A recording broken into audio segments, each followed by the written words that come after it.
না আমাকে উনি ক্ষমা করে দিবেন, এটা আমার হক, উনি আমাকে শাস্তি দিবেন না, আমার এটা পাওনা যে আপনি শাস্তি দিয়েন না, আমাকে ক্ষমা করে দেবেন। তা আল্লাহ বলছেন আমারও পাওনা দাও,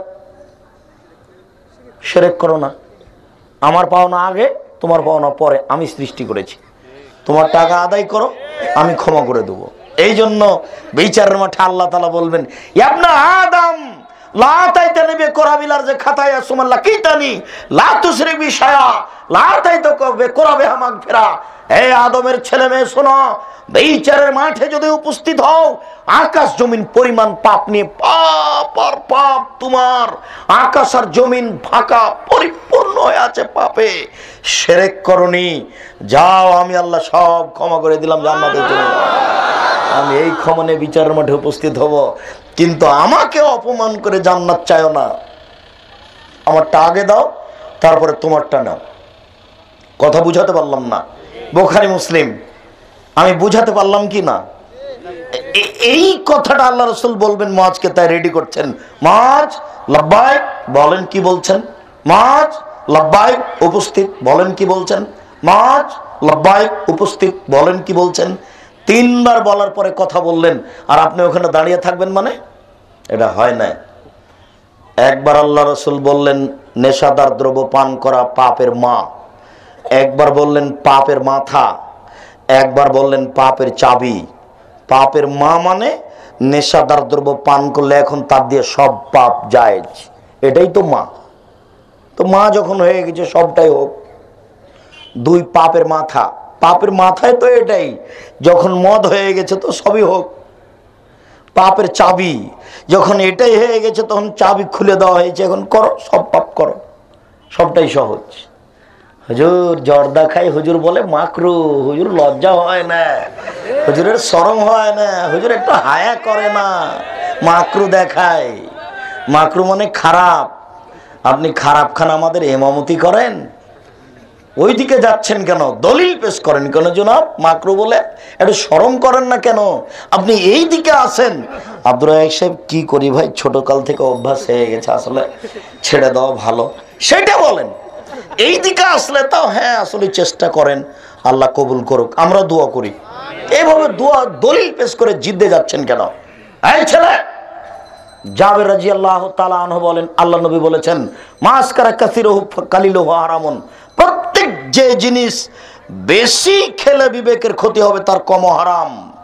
শোনো, আল্লাহর নবী বলবেন না যে পান্তা ভাত মদ হয়ে গেলে খাওয়া হারাম। তাহলে নাম বলে যদি আল্লাহ নবী বলেন, তো নাম বলতে বলতে বলতে বলতে তো 100 পৃষ্ঠা, 500 পৃষ্ঠা হবে। এমন একটা বাক্য বলেছেন যে পৃথিবীতে যত জিনিস জন্ম নিয়েছে আর যত জিনিস জন্ম নিবে, যেটা খেলে বিবেকের ক্ষতি হবে ওর বেশি পরিমাণ যদি খেয়ে ক্ষতি হয় তার কম হারাম। এমন একটা গুরুত্বপূর্ণ বাক্য বলেছেন যেটা কিয়ামত পর্যন্ত চলবে, এক বাক্য দিয়েই চলবে। তোমার হুজুর যিনি জর্দা খান, তাকে এখন 300 জর্দা খাওয়া দাও তো দেখি কি হয়। 300 জর্দা খেয়ে যদি তার বিবেকের ক্ষতি হয় তাহলে জর্দার একটা কণাও হারাম। পান্তা ভাত যেটা নষ্ট হয়নি সেটা তুমি বেশি করে খাও, বেশি করে খেলে ঘুম আসবে। আর যদি 3 দিনের পান্তা ভাত খাও বিবেক নষ্ট হবে। এমন বাক্য আল্লাহ নবী বলেছেন যে বাক্য কিয়ামত পর্যন্ত প্রত্যেকটা বস্তু যাতে ক্ষতি আছে বেশি খেলে সেটাকে হারাম করার জন্য যথেষ্ট। সম্মানিত উপস্থিতি, মুআয ইবনে জাবাল রাদিয়াল্লাহু তাআলা আনহু বলেন রাসূল সাল্লাল্লাহু আলাইহি ওয়াসাল্লাম বলেছেন মান সারাবাল খামরা লা ইয়ারজাল্লাহু আনহু 40 লাইলা, কেউ যদি একদিন এক ঢোক একবার নেশাদার দ্রব্য পান করে 40 দিন আল্লাহকে রাজি করতে পারবে না। 40 দিন আল্লাহকে নিজের দিকেই করতে পারবে না। জেনা করলে 40 দিন আল্লাহ মুখ ঘুরিয়ে থাকবেন, এই কথা আল্লাহ নবী বলেননি। সুদ খেলে 40 দিন আল্লাহ মুখ ঘুরিয়ে থাকবেন, এই কথা আল্লাহ নবী বলেননি।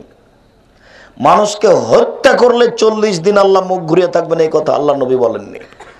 কে যদি নেশাদার দ্রব্য খায় পান করে 40 দিন আল্লাহ তার প্রতি দয়ার দৃষ্টি দেবেন না, উল্টা মুখে থাকবেন, আল্লাহ তাকে রাজি করতে, মানুষ তাকে আল্লাহকে রাজি করতে পারবেন না, এ কথা আল্লাহর নবী বলেছেন।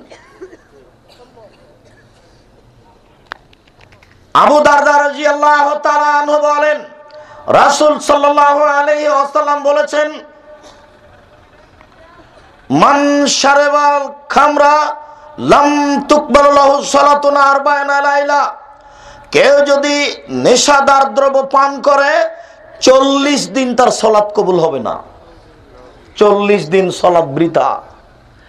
একবার নেশাদার দ্রব্য পান করলে 40 দিন সালাত কবুল হবে না।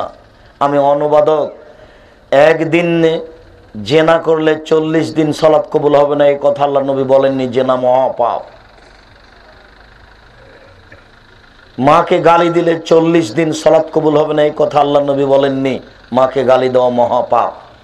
মিথ্যা সাক্ষী দেওয়া পৃথিবীতে তৃতীয় মহাপাপ।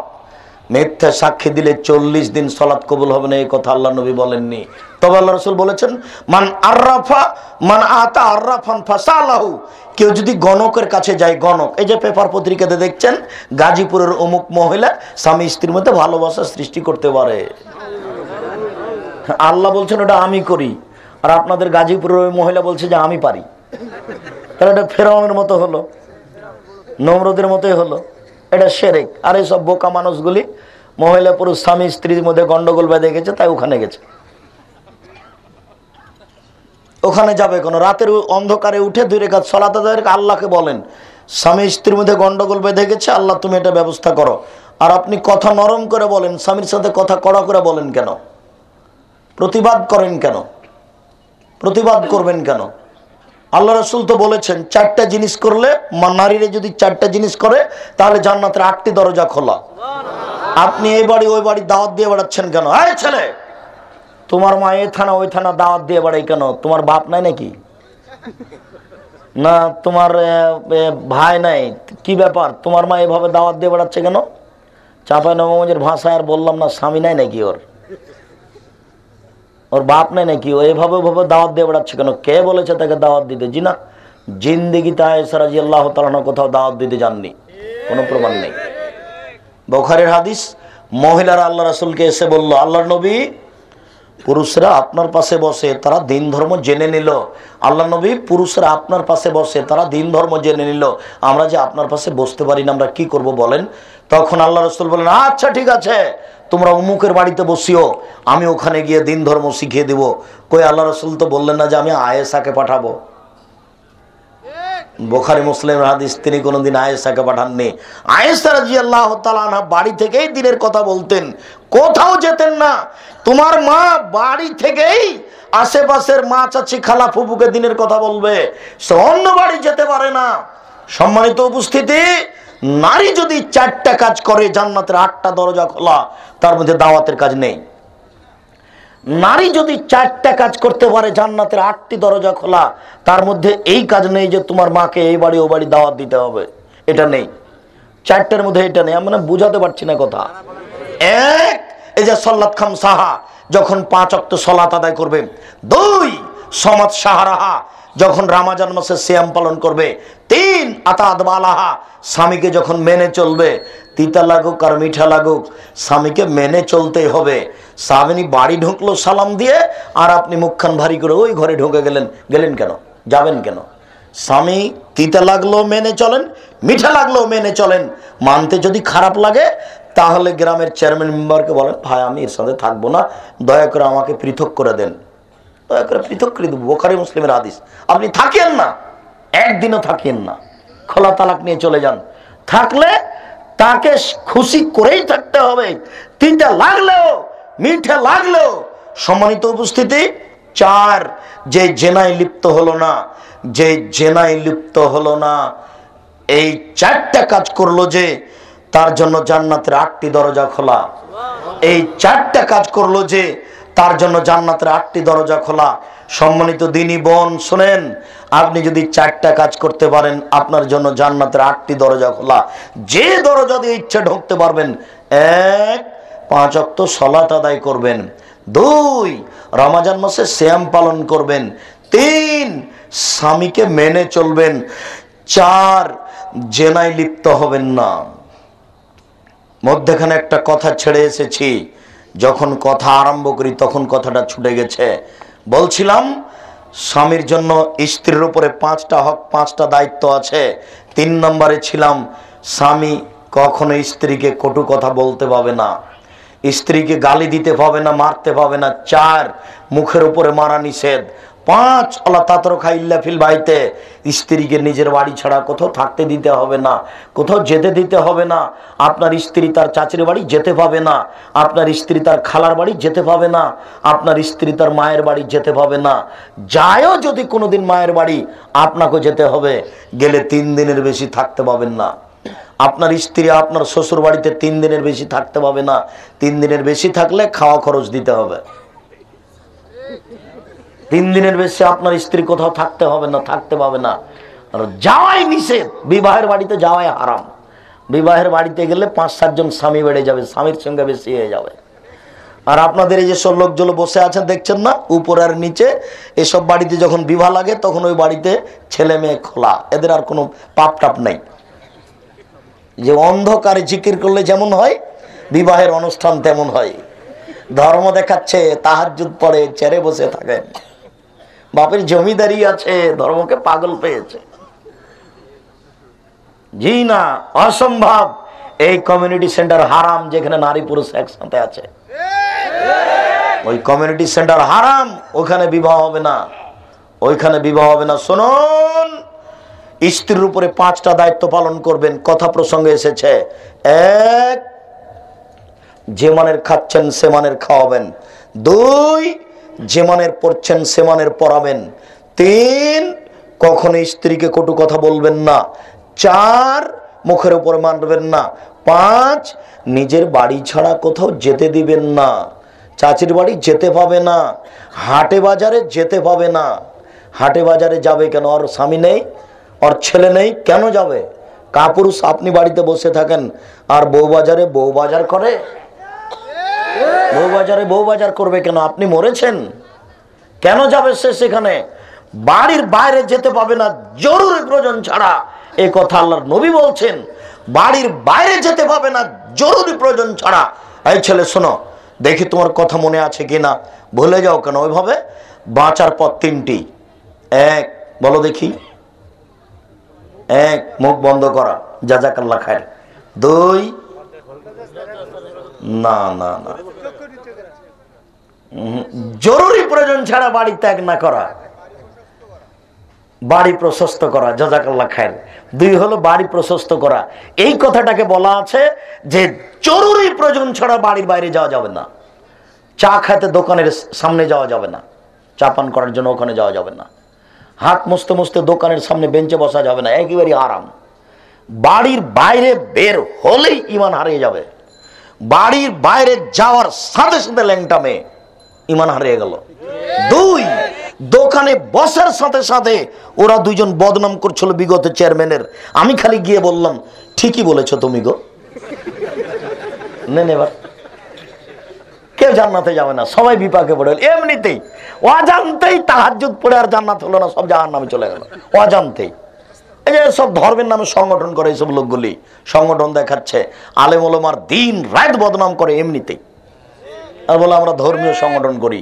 কবে জাহান্নামে চলে গেছে নিজেই বুঝে না, ধর্ম দেখাচ্ছে। বদনামটা তাদের কাছে কোনো পাপই নয়। 2, জরুরি প্রয়োজন ছাড়া বাড়ির বাইরে যেতে পাবে না। 3, না না, পাপের জন্য কাঁদা। এই 3টা এখানে। আর অন্য জায়গাতে এসেছে চক্ষু নিচু করা, ওখানে হলো জান্নাতে যাবেই, আর এখানে হলো জাহান্নাম থেকে বাঁচার পথ। ওটা হলো 3 শ্রেণীর মানুষ জান্নাতে যাবেই, আর এখানে হলো যে জাহান্নাম থেকে বাঁচার পথ 3টি। যারা এই 3টা কাজ করলো তারা জাহান্নাম থেকে বেঁচে গেছে। 1, ভালো কথা ছাড়া মুখে বলবে না, মুখ বন্ধ। 2, জরুরি প্রয়োজন ছাড়া বাড়ির বাইরে যাবে না, জান্নাত হবেই। 3, পাপের জন্য কাঁদা। এই 3টে করলে জান্নাত হবে ইনশাআল্লাহ। আপনি করে দেখুন, খুবই কঠিন, খুবই কঠিন। চলা মুখ বন্ধ করবেন কি করে? একটু বন্ধ করার চেষ্টা করেন, দেখেন আল্লাহর কাছে সাহায্য চান, চাইলে হতে পারে, হবে না কেন, হবে ইনশাআল্লাহ। আবু হুরায়রা রাদিয়াল্লাহু তাআলা আনহু বলেন, রাসূল সাল্লাল্লাহু আলাইহি সাল্লাম বলেছেন, মান সারাবা ওয়ালাম ইয়াতুব ফামাতা দাখালান নার। কেউ যদি নেশাদার দ্রব্য পান করে, তওবা না করে মারা যায়, তাহলে সে জাহান্নামে যাবে। দেখেন, নেশাদার দ্রব্যের ফলাফল হলো জাহান্নাম। কেউ যদি নেশাদার দ্রব্য পান করে, তওবা না করে মারা যায়, তাহলে সে জাহান্নামে যাবে। আবু হুরায়রা রাদিয়াল্লাহু তাআলা আনহু বলেন, রাসূল সাল্লাল্লাহু আলাইহি সাল্লাম বলেছেন, মদমিনুল খামরে কাবে দেওয়াসানিন, নিয়মিত নেশাদার দ্রব্য পান করা মূর্তি পূজার মতো পাপ। সরস্বতী, ভগবতী, কালী, দুর্গা এর নিকটে মাথা নত করলে যেমন পাপ হয়, নিয়মিত নেশাদার দ্রব্য পান করলে তেমন পাপ হয়। আমি অনুবাদক। সরস্বতী, ভগবতী, কালী, দুর্গা কে পূজা করার ফলাফল কি? জাহান্নাম। ও তো মুশরিক, তার সাথে কোনো প্রশ্নই আসে না, ও মুশরিক। আল্লাহ রাসূল বলছেন, আবেদে ওয়াসানিন, নিয়মিত নেশাদার দ্রব্য পান করা হচ্ছে মূর্তি পূজার নেই। মূর্তির পূজা করলে যেমন পাপ হয় তেমনি হয়, এই কথা তিনি বলেন। আয়েশা রাদিয়াল্লাহু তাআলা আনহা বলেন, রাসূল সাল্লাল্লাহু আলাইহি সাল্লাম বলেছেন, কুল্লু মুসকিরিন খামরুন কুল্লু খামরিন হারামুন। প্রত্যেক যে জিনিসটা বিবেকের ক্ষতি করে সেটাই মদ, আর যেটা মদ সেটাই হারাম। প্রত্যেক যে জিনিস বিবেকের ক্ষতি করে সেটাই হলো মদ, আর যেটাই মদ সেটাই হলো হারাম। আব্দুর রাজ্জাক সাহেব, আপনার এই বাক্যের সাথে একটা বাক্য আটকা পড়বে, একটু আপনি মনে করে রাখেন। আপনি যখন বলবেন তখন আমরা ধরে ফেলব। আপনি বললেন যে জিনিস বিবেকের ক্ষতি করে সেটাই মদ, আর যেটা মদ সেটাই হারাম। ওই হাদিসটা আগে বলেন না আব্দুর রাজ্জাক সাহেব, নাহলে ভুলে যাব নাকি। তাই এখনই আমরা ওটা মুখামুখি দেখে নিই। আচ্ছা ঠিক আছে, তাই দেখেন। আবু মুসা আশআরী রাদিয়াল্লাহু তাআলা আনহু বলেন, রাসূল সাল্লাল্লাহু আলাইহি সাল্লাম বলেছেন, লা ইয়াসরাবানা নাসুন মিন উম্মতি ওয়া ইয়াসমুনা বিগাইরি ইসমিহা। আল্লাহর নবী বলেন, আমার উম্মত নেশাদার দ্রব্য পান করবে, নাম দিবে অন্য। আমার উম্মত নেশাদার দ্রব্য পান করবে, নাম দিবে অন্য। তখন আপনি বলেছেন যে সেটাই হলো ঠান্ডা, আরসি, কোকাকোলা, পেপসি, আরো যত আছে, টাইগার। এই ছেলে, তোমার কি একটা কথা মনে আছে, মোবাইলে মহিলা কণ্ঠ কেন? ইহুদিদের পরিকল্পনা, টাকা দেয় খ্রিস্টান, মাঠকর্মী, মুসলমান। তখন তোমাকে আর একটা কথা বলেছিলাম, যে টিভিটা খুললেই দেখা যাচ্ছে পতিতালয়ের মেয়ে পাউডার বিক্রি করছে। কেন পুরুষ দিয়ে পাউডার বিক্রি হয় না? পতিতালয়ের মেয়ে পাউডার বিক্রি করছে। দেখো, তোমার এই গাজীপুরের মোড়ে মোড়ে, ঢাকার মোড়ে মোড়ে কোকাকোলা একটা মেয়ে পান করছে, পতিতালয়ের মেয়ে। কেন পুরুষ দিয়ে কোকাকোলা দেখা যায় না? আবার তুমি খেয়াল করেছো কোন হাতে গিলে এটা ধরে আছে? বাম হাতে। দেখো জাতি কেমন, যে ওটা ছাপিয়েছে সে মুসলমান, দেখো হিন্দু নাকি। যে ছাপালো সে কোনো মুসলমানের বাচ্চা। এদেশের পাতাই খারাপ, এদেশের ইতিহাসই খারাপ, এর জন্মভিত্তি খারাপ। কোন জায়গা আমি ঠিক দেখি না। ইতিহাসের পাতা জন্মভিত্তি কথাটা একটু ভারী করে বললেন নাকি? কেন বলবো ভারী করে? কেননা তোমার মনে নাই সেদিন আমি বলিনি যে বাংলাদেশের একটা বাচ্চা, দুষ্ট বাচ্চা, তোমাদের এই গ্রামের, সাইকেলে চড়ে খুব জোরে যাচ্ছে, খুব জোরে যাচ্ছে, যেতে যেতে ইটে ধাক্কা খেয়ে উল্টে পড়ে গেছে। উল্টে পড়ে গিয়ে বলছে অমুকের বাচ্চা অমুক ইট রেখেছে, এ কথা বললো। আর সৌদি আরবের একটা দুষ্ট বাচ্চা সাইকেলে চড়ে খুব জোরে যাচ্ছে, যেতে যেতে ইটে ধাক্কা খেয়ে উল্টে পড়ে গেছে। কয়েক ছাড় খেয়েছে, ছাল চামড়া উঠেছে, উঠে এখন বলছে তাওয়াক্কালতু আলাল্লাহ, আমি পড়ে গেছি তাতে কি হবে, আমি আল্লাহর উপরে ভরসা রাখি। বলো ওই ছেলেটা কেন বললো আল্লাহর উপরে ভরসা রাখি, আর এই ছেলেটা কেন বললো অমুকের বাচ্চা অমুক ইট রেখেছে? ওই ছেলেটা কিন্তু এই কথাটা বলতে হবে যে অমুকের বাচ্চা অমুক, এটাও জানেই না। ওর জন্মই ভিন্ন, এর জন্মই পাতাই খারাপের। এর বাপ মিটিং করে মানুষের বদনাম করে বক্তব্য দিয়ে এখানে এসে স্ত্রীর সাথে মিলন ঘটিয়েছে। এর জন্মই হচ্ছে বদনাম করা, এর ইতিহাসের পাতাই খারাপ। এ কেন শিখলো, কেন বললো যে অমুকের বাচ্চা অমুক ইট রেখেছে, কোথাও বলবে কেন? কেন বললো না যে তাওয়াক্কালতু আলাল্লাহ, আমি আল্লাহর উপরে ভরসা রাখি, পড়ে গেছি তাতে কি হবে? কথা আমি বুঝাতে পারলাম না। সেদিন আরো আপনাকে একটা কথা বলেছিলাম যে গাজীপুর থেকে একটা গাড়ি ছুটেছে ঢাকা রাজশাহী যাবে, চাঁপাইনবাবগঞ্জ যাবে, জোরে যাচ্ছে, পাশ দিয়ে একটা গাড়ি ওভারটেক করে চলে গেল। 1 মিনিট পরে যে গাড়িটা চলে গেল ওই গাড়িটার চাকা নষ্ট হয়েছে। এবার পিছন থেকে ওই গাড়িটা যখন পাশে গেছে তখন এই পিছনের গাড়ির হেল্পার, ড্রাইভার, প্যাসেঞ্জার সবাই বলছে ঠিক হয়েছে, ঠিক হয়েছে, উচিত হয়েছে। কেন বলছে এই কথা? আরে ভাই, ও তো বিপদে পড়েছে, তাদের চাকা নষ্ট হয়েছে। কোন মানুষ দেখেন, এ মানুষই নয়। এই চাঁপাইনবাবগঞ্জের ভাষাতে অমানুষ, এ মানুষই নয়। আর এই গাড়িটাই সৌদি আরবে যদি যায়, সৌদি আরবের একটা গাড়ি, দ্রুতগামী গাড়ি, পাশ দিয়ে ওভারটেক করে চলে গেল। পাশের গাড়িটা যখন ওখানে গেছে 1 মিনিট পরে ওই গাড়িটার চাকা নষ্ট, এই গাড়িটা গিয়ে থেমে যাবে।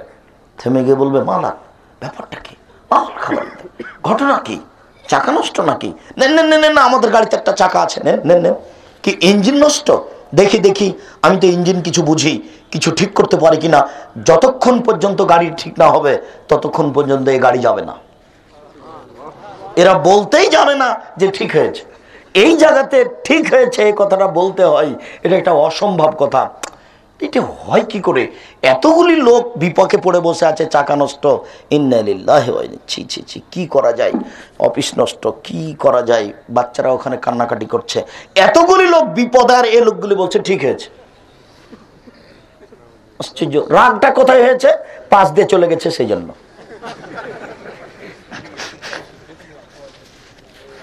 দেখেন কেমন, মানে বিষয়টা বুঝতে পারি না এইরকম কেন। আরো ভূখণ্ডে কোথাও এরকম দেখতে পাবেন না আপনি। সৌদি আরব, কুয়েত, কাতার, এমনকি মালয়েশিয়াতে এরকম নেই। মালয়েশিয়াতে একজন আর একজনের কোনো অসুবিধা এরকম ভাবে ওরা গ্রহণ করে না। যার পাসপোর্ট ভিসা নেই তাকে যদি পুলিশে ধরে, বলে ভিসা পাসপোর্ট চাইতে, বলে আল্লাহ ভিসা, আল্লাহর নাম দিলে আচ্ছা ঠিক আছে যাও যাও। আল্লাহর নাম নেওয়ার পরে তারপরে কোনো অন্যায় তারা বোঝে না। আশ্চর্য। দেখেন আমাদের, আমি যে এমনি বলি, গতিটাই উল্টা, চলাটাই উল্টা, ভিত্তিটাই উল্টা, সবকিছু মিথ্যার উপরে চলে। সম্মানিত উপস্থিতি, আবু মুসা আশআরী রাদিয়াল্লাহু তাআলা আনহু বলেন, আল্লাহর নবী বলছেন আমার উম্মত মদ খাবে, নাম দিবে অন্য, নাম দিবে অন্য। কেউ যদি বলে যে নাম দিবে অন্য, সেটা কি? সেটা হলো হিরোইন। না না না না না, হিরোইন তো সবাই বলে মদ। নাম দিবে অন্য, সেটা কি? সেটা হলো ইয়াবা। না না না, ইয়াবা তো বলছে সবাই মদ, সবাই বলছে ওটা মদ। বলছে সেটা গাঁজা। আরে না, সেটা কেন হবে? গাঁজা তো সবাই বলছে মদ। বলো সেটা কি যেটা আল্লাহ নবী বললেন আমার উম্মত মদ খাবে, নাম দিবে অন্য? সেটা হলো আরসি, সেটা হলো ঠান্ডা, সেটা হলো পেপসি, সেটা হলো কোকাকোলা। তো এটা আব্দুর রাজ্জাক সাহেব বলেছেন, আমরা বলি না। আচ্ছা ঠিক আছে, এটা আমি বলছি, আপনারা বলেন না, তো আপনারা বের করেন সেটা কোনটা। আর না হলে আমি এখন হাদিস বুঝাতে পারিনি। এখন যদি আপনারা বলেন যে আরসি খেলে তো বিবেকের ক্ষতি হয় না,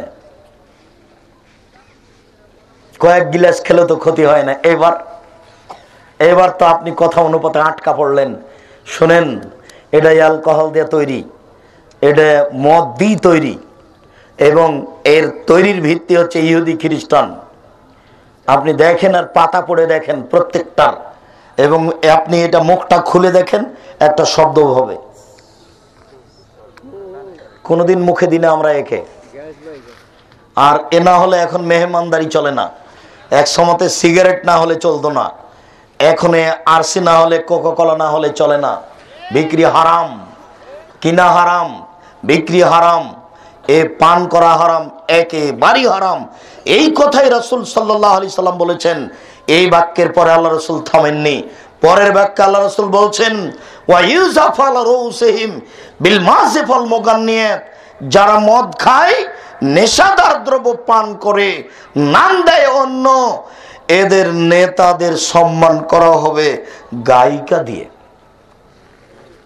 এদের বড় মানুষকে সম্মান করা হবে নারী দিয়ে। এই ছেলে, তুমি কোনোদিন মিছিলে গেছো? তুমি মিছিলে পিছন দিকে তোমার মা দেখি সামনের দিকে, তোমার মা মিছিলের সামনের দিকে থাকে আর তুমি পিছনের দিকে থাকো? আচ্ছা তুমি মুসলমান না আর কিছু? এই ছেলে শোনো, শুধু গায়িকাকে দেওয়া না, তোমার বাপও তাই।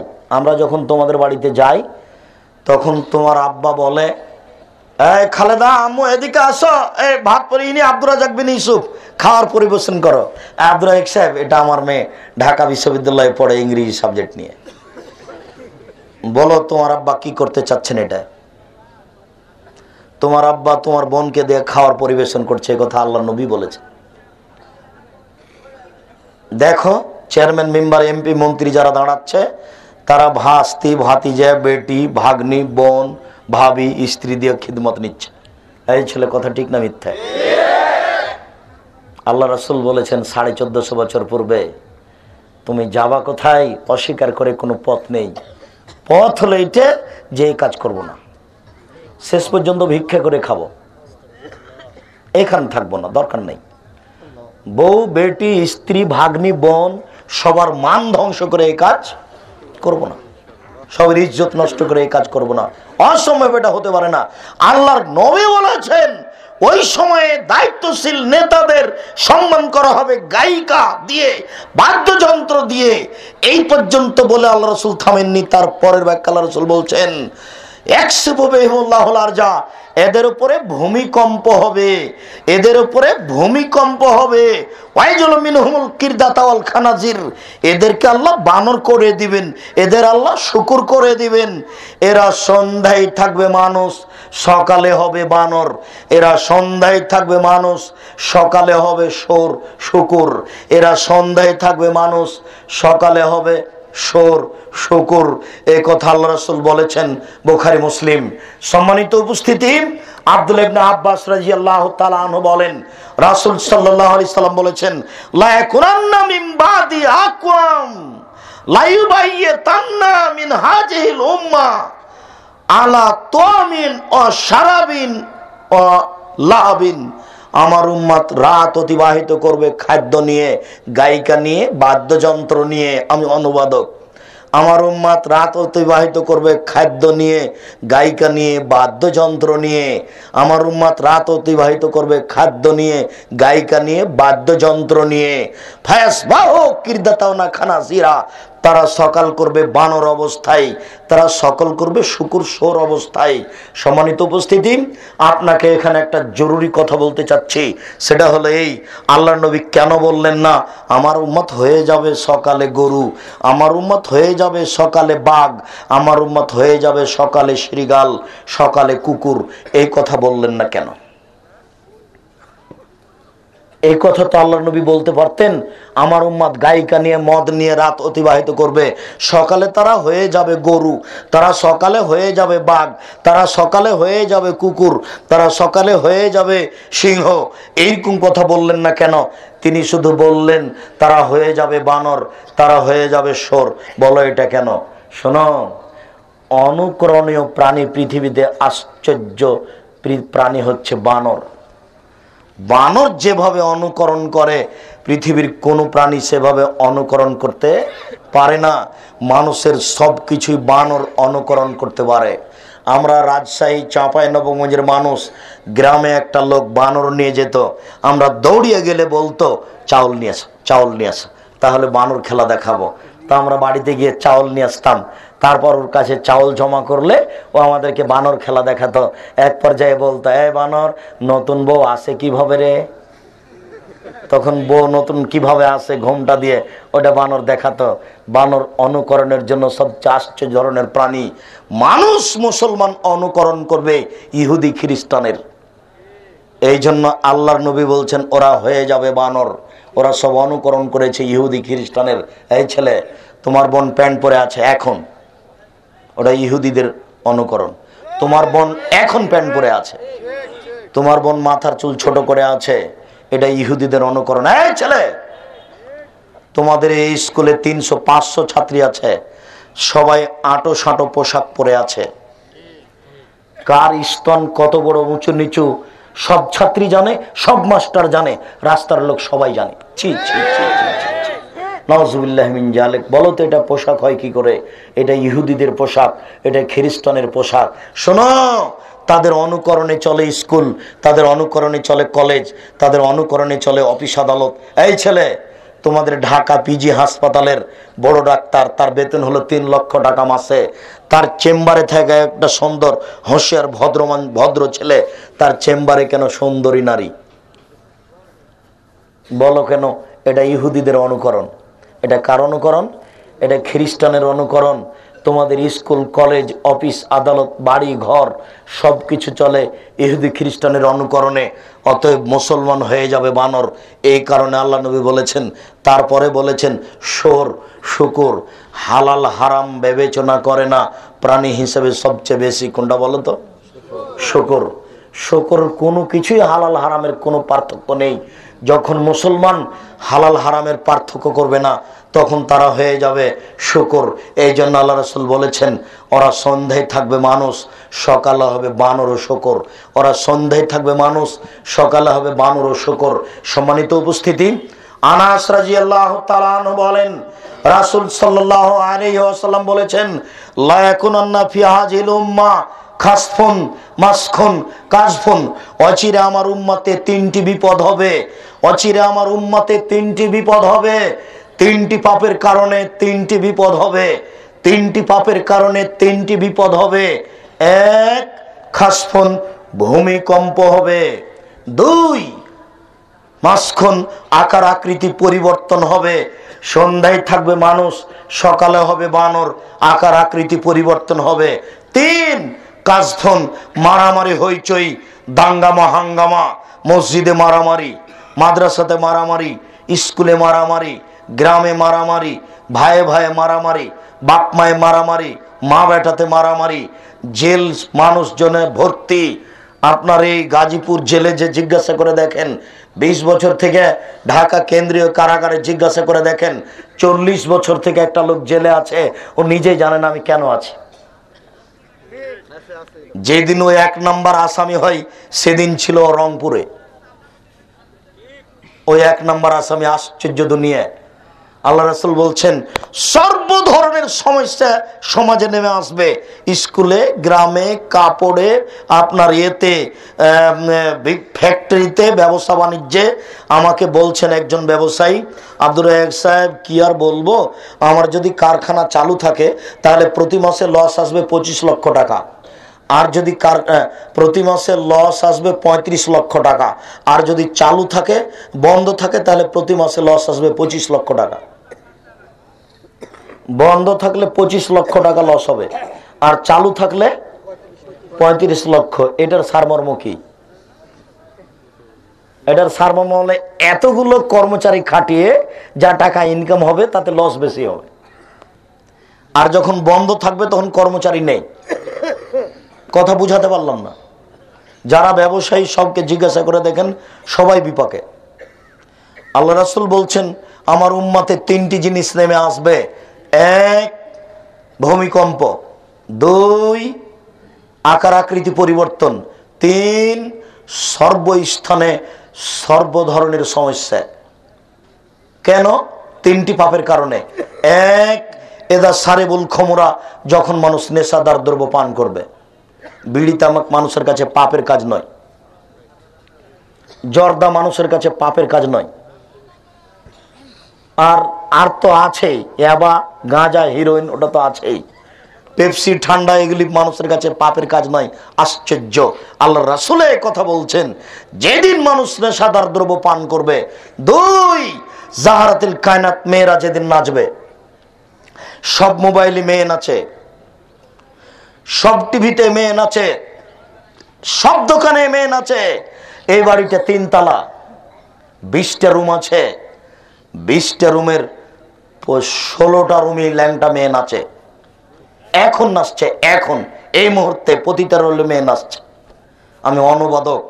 আল্লাহ নবী বলেছেন, মেয়েরা যখন নাচবে, সব মোবাইলে মেয়ে নাচে। 1999টা মোবাইলে জেনার গল্প হয়। সেদিন আপনাদের চৌরাস্তা জয়দেবপুরের বক্তব্য ছিল এটাই, মনে পড়ে না? ভুলে গেছেন? প্রায় 1999টা মোবাইলে জেনার গল্প হয়। আল্লাহ রাসূল বলছেন মেয়েরা যখন নাচবে, দেখেন একটা দোকান চলে না মেয়ে নাচানো ছাড়া, একটা বাড়ি চলে না মেয়ে নাচানো ছাড়া, একটা মোবাইল চলে না মেয়ে নাচানো ছাড়া। আল্লাহ নবী বলছেন যেদিন মেয়েরা নাচবে সেদিন তিনটি বিপদ নেমে আসবে। তিন, জারাবুল মাযিব, যখন বাদ্যযন্ত্র প্রকাশ পাবে। এখানে যত ছেলে বসে আছে যারা দোকান দেয় তাদের প্রায় দোকানে ওই বাদ্যযন্ত্র চলে। এই বোকা ছেলে, অত জোরে তোমার সাউন্ড বক্সটা চলে, তোমাকে একটু খারাপ লাগে না গো? তুমি ওখানে থাকো কি করে? এই ছেলে শোনো, আব্দুল্লাহ ইবনে উমর রাদিয়াল্লাহু তাআলা আনহু বলছেন আমি আল্লাহ রাসূলের সাথে ছিলাম। আল্লাহ রাসূল ফাসামিয়াল মাযামিরা, তিনি বাদ্যযন্ত্রের শব্দ শুনলেন।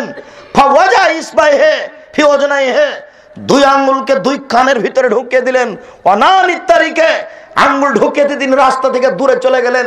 রাস্তা থেকে দূরে চলে গিয়ে বলছেন আব্দুল্লাহ ইবনে উমর, জি হাল তাসমু শায়ান, তুমি কি কিছু বাদ্যযন্ত্রের শুনতে পাচ্ছ?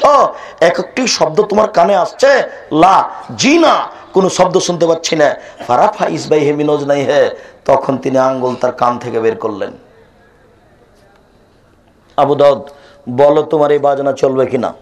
দেখো দেখো, আমাদের অনুরোধ রক্ষা করো, বক্তব্যের সাথে মুনাফিকি করো না। দেখো, অনুরোধ রক্ষা করো, বক্তব্যের সাথে মুনাফিকি করো না। টিভি চালু রাখো, নিষেধ করিনি। মেয়েটা যখন খবর পড়বে তখন এই দিকে মুখ করে থাকিও, মেয়ের দিকে তাকে খবর দিয়ে শুনতে পাবো না, ও তো পতিতালয়ের মেয়ে। তোমার যে মেয়ে খবর পড়ছে যদি আমি তাকে পতিতালয়ের মেয়ে প্রমাণ করতে না পারি, আমি জাতির সামনে বক্তব্য দেব না।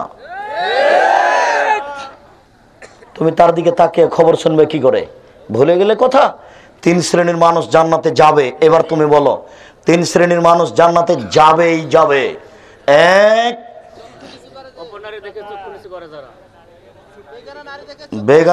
বেগানা নারীকে দেখে চক্ষু নিচু করে যে।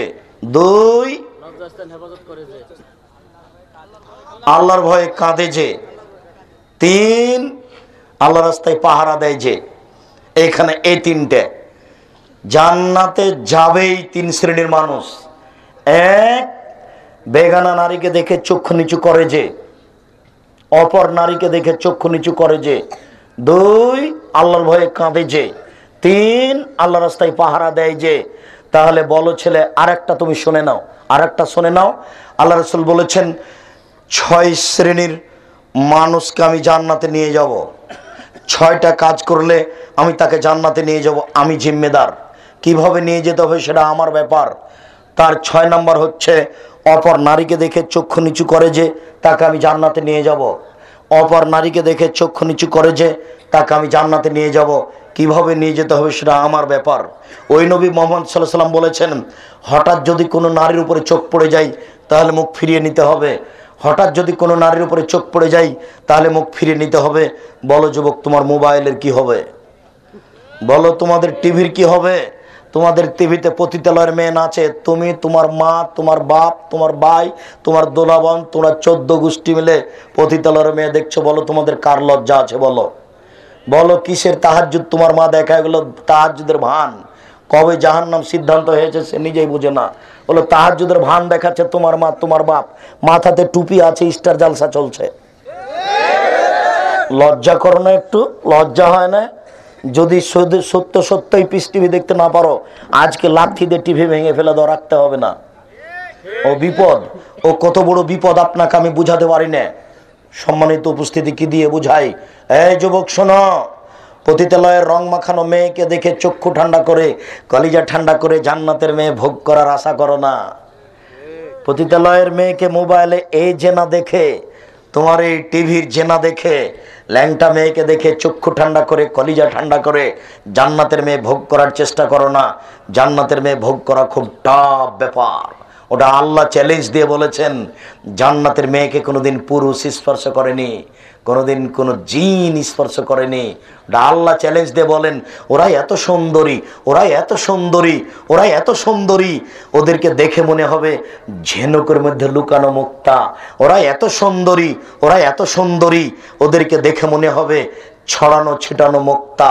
ওরা এত নরম, ওরা এত নরম, ডিমের খোসা এবং কুসুমের মধ্যে সাদা পদার্থ যত নরম। কি দিয়ে বুঝাই যুবক তোমাকে জান্নাতের মেয়ে কত নরম? শোনো, ওদের কোনোদিন হায়েজ হবে না, ওদের কোনোদিন পেশাব হবে না, ওদের কোনোদিন পায়খানা হবে না, ওদের নাকে কোনোদিন সিকান আসবে না, ওদের গায়ে কোনোদিন ময়লা হবে না, ওদের গায়ের কাপড় কোনোদিন ময়লা হবে না, ওদের চক্ষু হবে লম্বা লম্বা টানা টানা, ওদের বক্ষ হবে স্ফীত গোলাকার, তাদের মাথায় চুল থাকবে লম্বা লম্বা কোঁকড়া কোঁকড়া কুচকুচে কালো। তারা কেমন নারী আমি তোমাকে কি দিয়ে বুঝাই? সোপাই তারা এভাবে বসে থাকবে তোমার সামনে, তুমিও বসে থাকবে। ৭০ থেকে ৭২ জন নারী, ইতিমধ্যে একজন এসে বলবে আসসালামু আলাইকুম, তখন তুমি বলবে ওয়ালাইকুম আসসালাম। তারপরে তুমি বলবে মানান্তি, তুমি কে? তখনও বলবে আনাল মাসিদা, আমি হচ্ছি বেশি অবশিষ্ট, এগুলো আপনার নগদ, আর আমি হচ্ছি অবশিষ্ট অতিরিক্ত ফাও। এরপরে আপনি তার মুখের দিকে তাকিয়ে দেখবেন, তার মুখের দিকে তাকালে আপনার গোটা চেহারাটা তার গালে দেখতে পাবেন চকচক চকচক করে। আমি কি দিয়ে বুঝাই তার গাল কত স্বচ্ছ, আমি কি দিয়ে বুঝাই তার গাল কত পরিষ্কার। অতিরিক্ত মেয়ে যদি এত সুন্দরী হয়, তাহলে ৭২-৭৩ জন যারা আছে তারা কত সুন্দরী। তারা আপনাকে খুশি করার জন্য এক পর্যায়ে দাঁড়িয়ে নেচে বলবে নানুল খালেদা তো ফালানা বেদ, অনানু নাইমা তো ফালানা বাস, অনানু রাজিয়া তো ফালানা খাত, তো বলে মান কানালানা ওয়া কুনালাহু, পায়ের সানসান ঘঙ্গরে জমজম পাঞ্চে পাঞ্চে ফেকেंगी, पहन के साड़ी लाल कुमारी उसको बेच तुमको सजावेंगी, जैसे कबूतर लोटन लोटे वैसे लोटन लोटावेंगी, पायर सन सन घोंगरे जमजम पंचे पंचे फेंकेंगी, पहन के साड़ी लाल कुमारी उसको बेच तुमको सजावेंगी, जैसे कबूतर लोटन लोटे वैसे लोटन लोटावेंगी। স্বামী গো, আমরা চিরস্থায়ী রয়েছি, কখনো নষ্ট হব না। স্বামী গো, আমরা সর্বদা আপনাকে সন্তুষ্ট করে রাখবো, কখনো অসন্তুষ্ট করব না। আমরা হচ্ছে আপনার জন্য, আর আপনি হচ্ছেন আমাদের জন্য।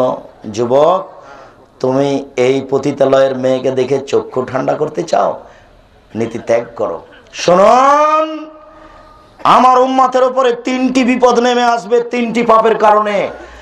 1, যখন আমার উম্মত নেশাদার দ্রব্য পান করবে। 2, মেয়েরা যখন নাচবে। 3, যখন বাদ্যযন্ত্র প্রকাশ পাবে। আমের রাদিয়াল্লাহু তাআলা আনহু বলেন, রাসূল সাল্লাল্লাহু আলাইহি সাল্লাম বলেছেন, লা ইয়াকুনান্না ফি হাজিল উম্মাহ, আমার উম্মতে এমন মানুষ হবে ইস্তাহিলুল হেরা, যারা জেনাকে হালাল মনে করবে, ওয়াল হারিরা, যারা রেশমিকে হালাল মনে করবে, ওয়াল খুমুরা, যারা মদকে হালাল মনে করবে, ওয়াল মাসিফ, যারা বাদ্যযন্ত্রকে হালাল মনে করবে। বাদ্যযন্ত্রকে কেউ পাপের কাজ মনে করবে না, এই কথাই রাসূল সাল্লাল্লাহু আলাইহি সাল্লাম বলেন। বুখারী মুসলিম, মুআয ইবনে জাবাল রাদিয়াল্লাহু তাআলা আনহু বলেন, রাসূল সাল্লাল্লাহু আলাইহি সাল্লাম বলেছেন, নেতৃত্ব শুরু হয়েছে নবী দিয়ে, দয়া দিয়ে, তারপরে নেতৃত্ব শুরু হয় খলিফা দিয়ে, দয়া দিয়ে, তারপরে নেতৃত্ব শুরু হয় জোরজার মুল্লুক তার, তারপরে নেতৃত্ব শুরু হয় মানুষ নেতা হবেই, জাবরিয়াতান ওয়াতুয়ানা ফাসাদান, টাকা দিয়ে মানুষকে মেরে সে নেতা হবেই হবে। এমন নেতার 4টা চরিত্র হবে। 1, ইস্তাহিলুল হারিরা, এরা রেশমি কাপড়কে হালাল মনে করবে। এই ছেলে, তুমি তোমার নেতার বাড়িতে দেখতে পারো এই খাটে এই চেয়ারে সোফাতে মখমল জাতীয় চাদর আছে, দেখিও তার গায়ে সিল্ক কাপড়ের পাঞ্জাবি জামা আছে, এটাই হচ্ছে রেশমি। তারা রেশমি কাপড়কে হালাল মনে করবে। 2, অল খমুরা, তারা মদকে হালাল মনে করবে। 3, অল ফরুজা, তারা জেনাকে হালাল মনে করবে। তুমি জানো না তোমার নেতার কত নারীর সাথে জেনার সম্পর্ক আছে? তুমি এমনিতেই বলো বোকা ছেলে, অমুকের চরিত্র ফুলের মতো পবিত্র, তুমি ভেবেছো? আল্লাহর নবী বলছেন, হাজারো নারীর সাথে তার জেনার সম্পর্ক আছে। জেনাকে সে পাপের কাজ মনে করে না, বৈধ কাজ মনে করে। তাই তো আমি আপনাদের সামনে মাঝে মধ্যে বলে থাকি, আল্লাহ রাসূলের ওই বাক্যটি আমি বুঝতে পারতাম না কয়েক বছর আগে। এটা হয় কি করে? আল্লাহ রাসূল এইভাবে বললেন, এটা হয় কি করে? তিনি বলেন, এটা হারাজুনা তাহারুজাল হেমারে, গাধা যেমন গাভীর সাথে মিলে লজ্জা বোঝে না, ষাঁড় যেমন গাভীর সাথে মিলে লজ্জা জানে না, গাধা যেমন গাধীর সাথে মিলে লজ্জা জানে না, ষাঁড় যেমন গাভীর সাথে মিলে লজ্জা বুঝে না, মানুষ তেমন খোলা মাঠে জেনা করবে, লজ্জা বুঝবে না। এই কথাটি বা এই বাক্যটি বুঝতে পারছিলাম না, এটা হয় কি করে? আমি ঢাকা গাজীপুরের বেশি কিছু দেখিনি, অল্প মাত্র ওই যে কল্যাণপুরে নামি আর এটুকু হেঁটে আসি, তাই দেখতে পাই কোথায় জিয়র রহমান সাহেব মারা গেলেন, তার হাড় হাড্ডি নিয়ে এসে সংসদ ভবনে এখানে পুঁতে দেওয়া হলো। বিশাল এলাকা হলো সংসদ ভবন, এই রাস্তা দিয়ে বিশাল এলাকা হলো পতিতালয়। এই রাস্তা দিয়ে মিনিটে লক্ষ মানুষ হাঁটে। চেয়ারম্যান যান, ওসি যান, দারোগা যান, এমপি যান, মন্ত্রী যান, ডিসি যান, এডিসি যান, সবাই এ রাস্তা দিয়ে চলে। মিনিটে লক্ষ মানুষ চলে। এই রাস্তার ধারে যুবক যুবতীর উড়ানের উপরে মাথা দিয়ে ঘুমিয়ে আছে, যুবক যুবতীকে চেপে ধরে আছে, একজন আর একজনের গায়ের উপরে উঠে আছে। কেউ কাউকে বলে না, কিছু বলে না, বলা নাকি যায় না, কেউ কিছু বলে না, বলা নাকি যায় না, কেউ কিছু বলে না, বলা নাকি যায় না, বলা নাকি অপরাধ, কেউ নাকি মানুষ নেই, সবাই নাকি পশু। যদি পশু না হয় তাহলে কেউ কিছু বলে না কেন? আশ্চর্য। 1450 বছর পূর্বে মুহাম্মদ সাল্লাল্লাহু আলাইহি ওয়াসাল্লাম এই বাক্যটি বলেছেন। এই বাক্যের বাস্তবতা আজকে দেখতে পাচ্ছি। এটা হয় কি করে? কিছুদিন পরে আরো কত কি হবে সবাই বুঝতে পারছে এটা জেনা। আল্লাহ রাসূলও বলছেন এটা জেনা, কেউ কিছু বলে না। তিনি বলছেন আল্লাহ ইলানা তাজনিনা জেনা হুমান নাজর, দুই চোখের জেনা হচ্ছে চোখ দিয়ে দেখা। অলজনানের জেনা হল ইস্তেমা, দুই কানের জেনা হচ্ছে কান দিয়ে শোনা। অলিয়াত জেনা হাল বাদশ, হাতের জেনা হচ্ছে হাত দিয়ে ধরা।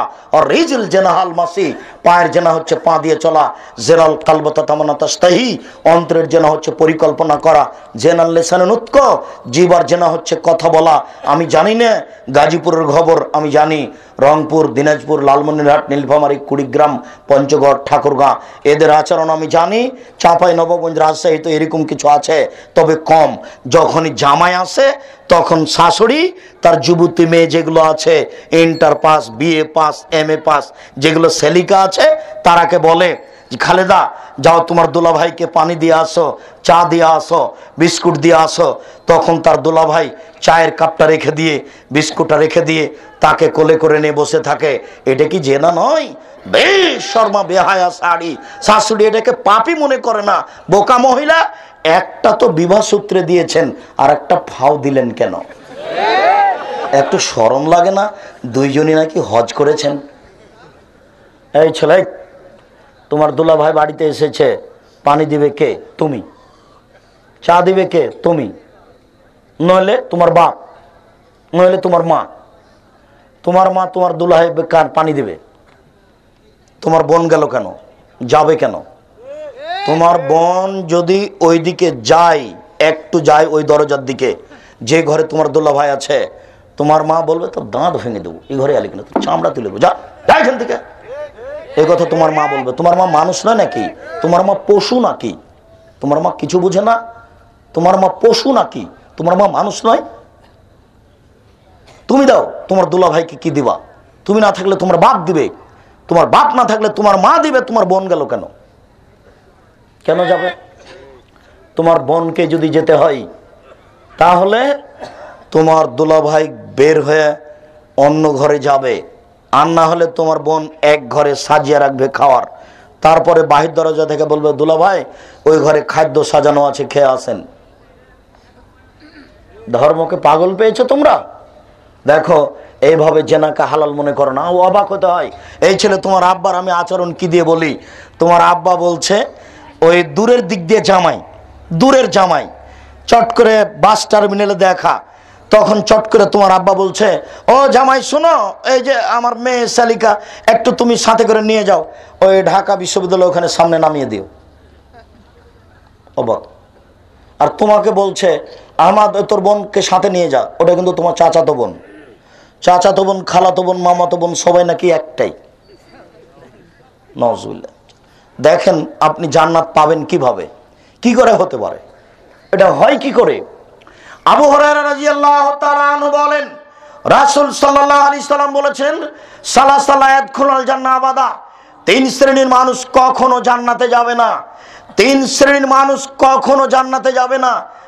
এক, মদমিনুল খামরে, যারা নিয়মিত বিড়ি, তামাক, জর্দা, সিগারেট, নেশাদার দ্রব্য খায়, পান করে, তারা কখনো জান্নাতে যাবে না। দুই, আর রাজলাতু মিনান নিসায়ে, পুরুষের বেশধারী নারী, যারা পুরুষের জুতা স্যান্ডেল পরে, যারা পুরুষের শার্ট প্যান্ট পরে, যারা পুরুষের পোশাক পরে, তারা কখনো জান্নাতে যাবে না। শোনো সম্মানিত দিনী ভাই, আপনাকে অনুরোধ করে বলছি, আপনার মেয়ে এখন বসে আছে প্যান্ট পরে, দেখেন নিজের বিচার আর একজনের উপরে চাপিয়ে দিয়েন না, আপনার জান্নাত হবে না। 3 দায়ুস, আপনি দায়ুসকে আল্লাযী ইকিরু ফি আহলিল খাবাসা, যে তার বাড়িতে বেহায়াইর সুযোগ দিয়েছে সে জান্নাতে যাবে না। যে তার বাড়িতে বেহায়াইর সুযোগ দিয়েছে সে জান্নাতে যাবে না। যার মেয়ে নগ্ন পোশাক পরে স্কুল কলেজে যায়, যার স্ত্রী ছোট ব্লাউজ পরে রাস্তাঘাটে ঘুরে, সে জান্নাতে যাবে না। 3 শ্রেণীর মানুষ জান্নাতে যাবে না। 1, নিয়মিত বিড়ি তামাক জর্দা সিগারেট গুল নেশাদার দ্রব্য খায় পান করে যারা। 2, পুরুষের বেশধারী নারী যারা, যারা পুরুষের জুতা স্যান্ডেল পরে, যারা পুরুষের শার্ট প্যান্ট পরে, যারা পুরুষের পোশাক পরে মাথার চুল ছোট করে। 3, দায়ুস যারা, যারা তাদের বাড়িতে বেহায়াইর সুযোগ দিয়েছে। আনাস রাদিয়াল্লাহু তাআলা আনহু বলেন, রাসূল সাল্লাল্লাহু আলাইহি সাল্লাম বলেছেন, লা ইয়াদখুলুল জান্নাতা আকুন, বাপ মাকে মানে না যারা, তারা জান্নাতে যাবে না। 1, 2, মান্নান, খোটা দেয় যারা, তারা জান্নাতে যাবে না। খোটা দেওয়া বুঝেন কি আপনার? খোটা দেয় যারা, এই গরিব মানুষ ভ্যানওয়ালাকে 5,000 টাকা দিয়েছে ভ্যান কিনতে, 3 দিন পরে ওকে বলছে, আহমদ কালকে সকালে ভ্যানটা নিয়ে আসিস তো, আসেনি। তখন পরের দিন ডেকে ধমকে বলছে, বেটা কাল 5,000 টাকা দিন তোকে, তারপর ডাকলাম তুই আলি না রে, এত তাড়াতাড়ি ভুলে গেলি। এটা হলো তুলনা দেওয়া। ওইটা আপনি বললেন কেন? ওকে টাকা 5,000 দিয়েছেন, ও আর কাজ করবে না, এ কথাই ঠিক। কথা বুঝাতে পারলাম না? যত বেশি উপকার করবেন সে আপনার তত বড় শত্রু হবে, এ কথাই ঠিক। এটা মেনে নিয়ে উপকার করতে হবে, করতেই হবে। স্বাভাবিক ব্যতিক্রম 2-1টা হতে পারে, 2-1টা হবে না এটা কথা নয়। উপকার করলে ক্ষতি করে এই কথাটা স্বাভাবিক, সবাই ক্ষতি করবে এ কথা নয়। ক্ষতি মেনে নিয়ে আপনাকে আগাতে হবে, মানুষের উপকার করতে হবে, মানুষকে কর্জ দিতে হবে, এ কথাই ঠিক। আপনি বললেন কেন? বলার কারণে তাহাজ্জুদ পড়ার পরে জান্নাত যাওয়া হচ্ছে না, এমনিতে অজান্তে। আশ্চর্য পাপ, না বুঝে মনটা খুব খারাপ ছিল তাই বলে দিয়েছি। সকালে ডাকলাম, গরিব মানুষ, সেদিন অসহায় অবস্থায় 5,000 টাকা দিলাম, একটু কাজে বললাম করে দিল না, মনটাই খারাপ তাই বলে দিয়েছি। আর বলাই স্বাভাবিক, এটাই হয়। 3, কোম্মার, জুয়া খেলে যারা, তারা জান্নাতে যাবে না। জুয়া খেলে যারা, তারা জান্নাতে যাবে না। 4, মধুমেনুল খামর, নিয়মিত বিড়ি তামাক জর্দা সিগারেট গুল খায় যারা, তারা জান্নাতে যাবে না। আনাস রাদিয়াল্লাহু তাআলা আনহু বলেন, রাসূল সাল্লাল্লাহু আলাইহি সাল্লাম বলেছেন, 3 শ্রেণীর মানুষ জান্নাতে যাবে না। 1, আকুন, পিতামাতার অবাধ্য চলে যারা, তারা জান্নাতে যাবে না। 2, মুকাদ্দিবুন বিল কাদারে, ভাগ্যকে অস্বীকার করে যারা, তারা জান্নাতে যাবে না। ভাগ্যকে অস্বীকার মানে, আপনার ছেলে আর আমার ছেলে গাড়িতে চড়ে আসছিল চিটাগাং থেকে, যখন 14 গ্রাম আপনার ওই এতে হাই হোটেলে নেমেছে, হাই হোটেলে নামার পরে আপনার ছেলে ওই গাড়ি থেকে আর এক গাড়িতে উঠেছে, গাড়িটা এসে একটু দূরে অ্যাক্সিডেন্ট হয়েছে, ছেলে মারা গেছে। তখন আপনি বললেন, হায় রে কি আর বলি, ছেলেটা যদি গাড়ি থেকে না নামে তাহলে তো মরে না। এটার নাম হলো ভাগ্যকে অস্বীকার করা। আপনি এই দিকে আসলেন কেন? আপনি ওই দিকে চলেন। আল্লাহ এটা আমার তাকদিরে ছিল, তুমি আমাকে ধৈর্য ধারণ করার তৌফিক দান করো। আল্লাহ তুমি এ দিয়ে আমার পাপ মাফ করে দাও। আল্লাহ তুমি আমাকে ধৈর্য ধারণ করার তৌফিক দান করো। আপনি এই দিকে আসলেন কেন? যে এই করলে না, এই করলে এই হতো, এই হতো। এটা হলো ভাগ্যকে অস্বীকার করা। 3, নিয়মিত নেশাদার দ্রব্য পান করে যারা, তারা জান্নাতে যাবে না। সম্মানিত উপস্থিতি, 3 শ্রেণীর মানুষ জান্নাতে যাবে না। 1, আকুন, পিতা মাতার অবাধ্য চলে যারা। 2, মুসাদ্দিকুন বিসসিহরি, জাদুকে বিশ্বাস করে যারা। জাদু বুঝেন? ভেলকি, জাদু, জাদুকে বিশ্বাস করে যারা। 3, নিয়মিত নেশাদার দ্রব্য পান করে যারা, তারা জান্নাতে যাবে না। আয়েশা রাদিয়াল্লাহু তাআলা আনহা বলেন, রাসূল সাল্লাল্লাহু আলাইহি ওয়াসাল্লাম বলেছেন, ইন্নাল্লাহ তাআলা হারামাল খামরা ওয়া সামানাহা ওয়া হারামাল মাইতাতা ওয়া সামানাহা ওয়া হারামাল খিনজিরা, নিশ্চয় আল্লাহ তাআলা মদকে হারাম করেছেন, তার কিনা বেচা হারাম করেছেন, বিড়ির ব্যবসা হারাম। শোনেন, এখানে যত মানুষ আছেন আগামীকাল সন্ধ্যা হতে হতে দোকান থেকে সব বিড়ি বের করে ফেলতে হবে। বিড়ি, তামাক, জর্দা, সিগারেট গুল আপনার দোকানে বিক্রি হবে না। দেখেন রুজি হয় কিনা। কিছুদিন সংকীর্ণ হবে, কষ্ট হবে, হবে কষ্ট, এ কথাই স্বাভাবিক। তিনি বলেন মৃত প্রাণী, মরা প্রাণী হারাম, মরা প্রাণীর দাম মূল্য হারাম। 3 শুকুর, সোর হারাম, তার মূল্য হারাম। অন্য বর্ণনাতে আল্লাহ রাসূল বললেন ইন্নাল্লাহ হারামা বায়াল খামরে ও বায়াল মাইতাতে ও বায়াল আসনামে, নিশ্চয় আল্লাহ তাআলা মদ ক্রয় বিক্রয় হারাম করেছেন, মরা প্রাণী ক্রয় বিক্রয় হারাম করেছেন। মাছ এর মধ্যে নয়, মাছ এর মধ্যে নয়। মরা প্রাণী ক্রয় বিক্রয় হারাম করেছেন, পুতুল ক্রয় বিক্রয় হারাম করেছেন। প্রত্যেক জালসাকে উপলক্ষ করে পুতুল বিক্রি হচ্ছে।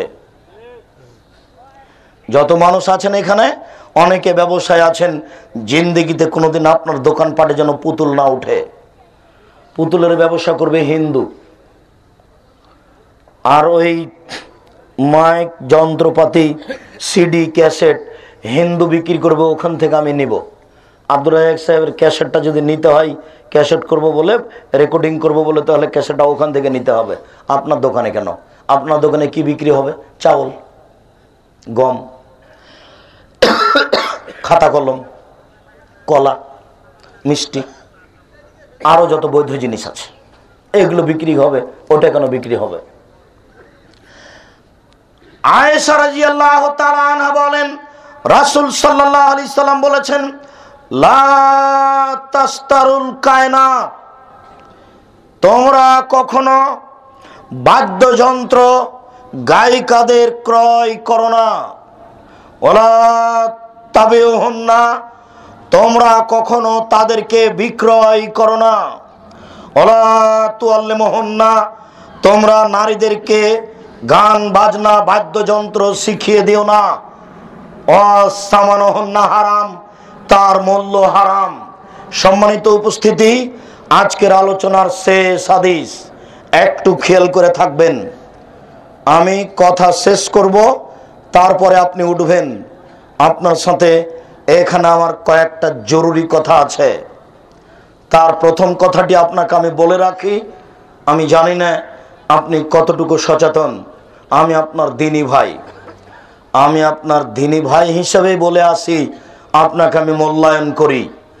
আপনাকে আমি শতদিন বলেছি, আজকেও বলছি। আমি প্রায় 15 বছর থেকে ঢাকা আসি। তখন থেকে আমি মনে মনে বলতাম, ঢাকায় বা ঢাকার আশেপাশে কোথায় একটা বিশাল ভূখণ্ড পাওয়া যাবে, যেখানে একটা উন্নত মানের প্রতিষ্ঠান গড়া যাবে, যেখানে ছেলেমেয়েরা উন্নত মানের আরবি, বাংলা, ইংরেজি শিক্ষা অর্জন করে জাতির অন্যায়ের বিরুদ্ধে লড়বে মুখে কলমে মিডিয়াই। এটা আমার চিন্তা ভাবনা ছিল। ঘুরতে ঘুরতে 2013 সালের 5ই জুলাই এলাকার লোকেরা রূপগঞ্জ, হাটাবো, বীর হাটাবো, দেবই বাজার, কাঞ্চন ব্রিজ এলাকার লোকেরা 14 থেকে 15 বিঘা জমি এক জায়গাতে আমার হাতে হস্তান্তর করে। আমি তাদের শুকরিয়া আদায় করি, জাযাহুমুল্লাহ খায়ের। এরপরে আমি 2013 সালের 24শে আগস্ট রোজ মঙ্গলবার 11টার সময় এই প্রতিষ্ঠান আরম্ভ করি, প্রতিষ্ঠান চালু করি। 2013 সালের 24শে আগস্ট রোজ মঙ্গলবার 11টার সময় উপস্থিত জনগণের উদ্দেশ্যে, জাতির উদ্দেশ্যে, পৃথিবীর মুসলিম ভাই ও বোনের উদ্দেশ্যে বলেছি, আমার হাতে টাকা নাই এ কথা সত্য, এখানে প্রতিষ্ঠান গড়বে এ কথা সত্য, গড়বে ইনশাল্লাহ। এখানে প্রতিষ্ঠান গড়বে ইনশাল্লাহ, গড়বে। কেন? আমার নিয়তে কোনো ত্রুটি নাই। এই কারণে আমি বিশ্বাসী। আমি জনগণের টাকা নিজে ভক্ষণ করি না, খাই না। যেইভাবে টাকা আপনি হস্তান্তর করেন, ওই টাকায় আমি হস্তান্তর করি, আমি ওই টাকা গ্রহণ করি না। ওই প্রতিষ্ঠান আমি এক সন্ধ্যা খেলে আমি খাওয়া খরচ দিয়ে দিই। এই কারণে আমার মনে বড় সাহস, আমার মনে বড় বল, আমি এখানে কাজে সফল হব ইনশাআল্লাহ। এই কারণে আপনাকে আমি অনুরোধ করে থাকি কয়েকটা। 1 নম্বর অনুরোধ করেছি, আপনি একটু দোয়া করবেন। আব্দুর রাজ্জাক সাহেব, আল্লাহ আব্দুর রাজ্জাক সাহেব যে প্রতিষ্ঠানটা গড়েছেন এটা তুমি কবুল করো, আল্লাহুম্মা আমিন। এইটা আপনার কাছে আমার প্রথম দাবি। আপনার কাছে দ্বিতীয় দাবি, আপনি আমাকে পরামর্শ দিবেন উন্নত মানের প্রতিষ্ঠান গড়ার জন্য, আপনার পরামর্শ মূল্যায়ন করা হবে।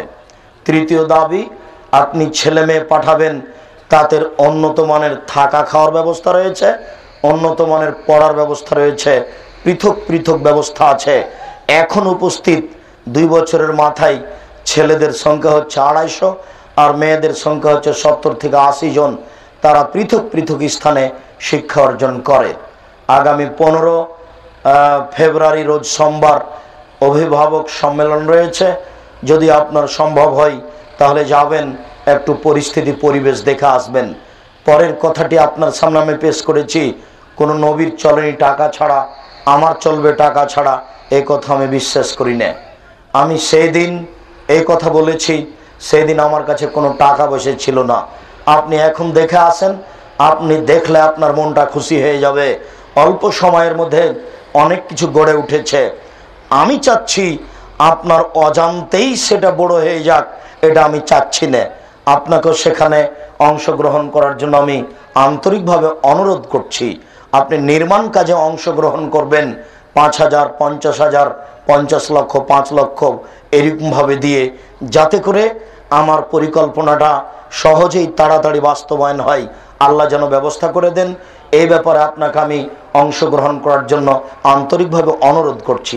আমি বিশ্বাসী, পতিতালয়ের মেয়ে যদি কুকুরকে পানি পান করিয়ে জান্নাত যেতে পারে, তাহলে এই সঠিক আকীদার প্রতিষ্ঠানকে যারা ভালোবাসবে, যারা সহযোগিতা করবে, তারা জান্নাত যাবে ইনশাআল্লাহ। আল্লাহর অনেক দয়া, আল্লাহর অনেক রহমত মর্মে আমি আপনাদেরকে প্রতিষ্ঠানটা দেখে অংশগ্রহণ করার অনুরোধ রেখে বলছি, আপনারা সেখানে গিয়ে সহযোগিতা করবেন। নইলে বর্তমান এই অ্যাকাউন্ট নাম্বারটি ব্যবহার করবেন, 0071120004027, আল্লাহ রাফা ইসলামী ব্যাংক, রাজশাহী, আব্দুর রাজ্জাক। আর মোবাইল নাম্বার যেটা আমার, সেটাতেই বিকাশ করা আছে উপস্থিত, 01717088967, এটাই বিকাশ করা আছে। যতটুকু আপনার সম্ভব আপনি এই প্রতিষ্ঠানে অংশগ্রহণ করবেন। আমি আপনার দিনী ভাই হিসাবে, আর গাজীপুর এই প্রতিষ্ঠানের কাছে, আমি মনে করি ঢাকা, গাজীপুর, নরসিংদী, নারায়ণগঞ্জ, অন্তত এই 4টা জেলা এই প্রতিষ্ঠানের প্রতিবেশী। এই প্রতিষ্ঠানের দুর্বলতা কিছু আসলে এর জন্য আপনাদেরকে দায়ী হতে হবে। আমি রাজশাহী, চাঁপাইনবাবগঞ্জ এত দূর থেকে এসে আপনার বুকের উপরে প্রতিষ্ঠান গড়ি, আপনার কোনো প্রকার সহযোগিতা থাকবে না, পরামর্শ থাকবে না, এটা আমি গ্রহণ করি না। আপনি দিনী ভাই হিসাবে পরামর্শ দিবেন। দ্বিতীয় কথাটি হচ্ছে, আমরা চিরদিন থাকবো না, আজ হোক আর কাল হোক, যেতেই হবে। এই জন্য উপস্থিত তো কোনো তাফসির আপনাকে পড়তে বলতে পারি না। আমরা ভাঙাচোরা, আমাদের কাছে বিদ্যা নেই, ভাঙাচোরা বিদ্যায় তাফসির লিখে থাকি, তাইও তাফসিরটা পড়তে বলি, যেটার নাম তাওজিহুল কোরআন। বিশাল তাফসির, 500-550 পৃষ্ঠা, এক পারা আছে মনে হয় আজকে, বাকিগুলো সময় সাপেক্ষে থাকবে। 200-250 টাকা বড় কথা নয়। তাওজিহুল কোরআন এই তাফসিরটা সংগ্রহ করবেন। অন্যান্য বই, আদর্শ পরিবার, আদর্শ নারী, আপনার পরিবারটা সুন্দর করার জন্য আদর্শ পরিবার, আপনার স্ত্রীকে ভালো করার জন্য আদর্শ নারী, আর আপনাকে ভালো করার জন্য আদর্শ পরিবার। আর ওই যে 42টা সহিহ হাদিস আছে হাত তুলে দোয়া করার, ওই দোয়ার বইটা, অন্যান্য বই যেগুলো মরণ একদিন আসবে, সব বইগুলি সংগ্রহ করুন। সব বইগুলি সংগ্রহ করার অনুরোধ রেখে শেষ হাদিসটির তরজমা আবারও করি। রাসূল সাল্লাল্লাহু আলাইহি সাল্লাম বলেছেন, পৃথিবীর মানুষ, তোমরা বাদ্যযন্ত্র গায়িকাদেরকে টাকা দিয়ে ক্রয় করো না, তাদেরকে বিক্রয় করো না, তাদের গান বাজনা শিখিয়ে দিও না, তাদের উপার্জন পয়সা হারাম। দোকানে তাদেরকে রেখে আপনার এই টিভির মাধ্যমে টাকা পয়সা উপার্জন করা হারাম, সিনেমার মাধ্যমে টাকা পয়সা উপার্জন করা হারাম। গান বাজনা বাদ্যযন্ত্র থেকে বেঁচে থাকুন, পরিবারকে কন্ট্রোল করুন, সংশোধন করুন, 5 ওয়াক্ত সালাত আদায় করুন। সম্মানিত দিনী ভাই, আমরা দীর্ঘ সময় ধরে যে আলোচনা করলাম, সে আলোচনা মূল্যায়ন করুন, বইগুলি সংগ্রহ করুন। জামিয়া সালাফিয়া রূপগঞ্জ, হাটাবো হাটাবো, কাঞ্চন ব্রিজ, এই প্রতিষ্ঠানটিকে মূল্যায়ন করুন। আমাদের অনুরোধ রক্ষা করুন। মর্মে আমরা বলছি, আল্লাহ আমাদের যারা মারা গেছে তুমি তাদের কবরের শাস্তি মাফ করো। আমরা যারা অসুস্থ তুমি তাদের আরোগ্য দান করো। আমরা যারা বেঁচে আছি তুমি তাদেরকে তোমার রাসূলের পদ্ধতি অনুযায়ী চলার তৌফিক দান করো। এ দাবি, এ দাওয়া, এ দোয়া তোমার দরবারে রেখে আজকের সংক্ষিপ্ত আলোচনা এখানে শেষ করলাম। সুবহানাকা আল্লাহুম্মা ওয়া বিহামদিকা আশহাদু আল্লা ইলাহা ইল্লা আনতা আস্তাগফিরুকা ওয়া আতুবু ইলাইক। আসসালামু আলাইকুম ওয়া রাহমাতুল্লাহ।